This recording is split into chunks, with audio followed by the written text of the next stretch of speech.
All right, so this striking technique is the straight headbutt. Probably, in my opinion, one of the most useful techniques you're going to find, especially for self-defense purposes, because it's so unexpected and so surprising. So Dan and I will start there with a self-defense use for it. So the nice thing about a headbutt is it is so surprising. I can be standing totally square to Dan, and I can be close to him. I can be relatively far away from him, and my hands can be down. Right, so he has no expectation that we're fighting whatsoever, or that I am going to be able to defend easily whatsoever. And obviously, you have to use your judgment. When's the time to strike? He starts, pushing me or whatever the case may be. Right. From here, my hands are still down. Got 1 foot forward, and my hips are where the movement comes from. I'm just going to move forward, and basically, the movement is at my hips. Right. I'm not throwing my head, my neck like this. I'm tucking my chin to my chest. And I'm basically just taking a little step forward and moving, bending the hip forward at the hips. And I'm going to hit him right in the jaw, in the nose, right, etc., on the cheekbone. And I'm hitting with the crown of my forehead, right here, right on your hairline. Right. Nice thing about this, again, so unexpected, but also, a lot of your body weight is in your head. All right. So that's like your biggest weapon. It's like a medieval mace that you can just batter somebody with. All right.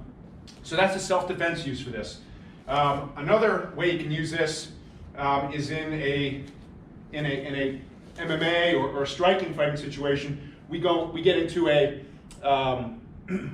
clinch fighting situation, right? And I get Dan in a neck clinch. Right? From here, what I'm trying to do is push his head down so I can throw knees up, right? But so Dan is automatically going to start to pull himself back up to prevent himself, or if he knows how to defend this, he's going to start to pull himself back up. When he does that, it gives me the opportunity to, bam, hit it with the headbutt, right?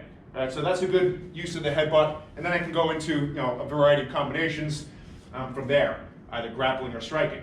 Another use for the straight headbutt is as part of an offensive combination, not necessarily in the clinch, but in the free fighting phase.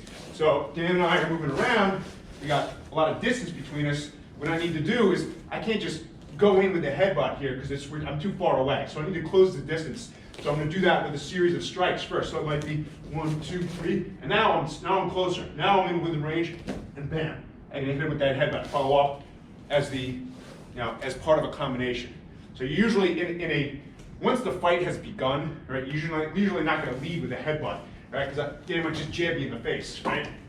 So what I need to do is set it up. Just so any knees, elbows, or headbutts, usually you're too far away in the free fighting phase to be able to throw that as your initial strike. You need something to set it up. So it's going to be 1, 2, 3, and then when you throw that headbutt, you want to make sure that you are keeping your hands up near your cheekbones, right, as you throw it.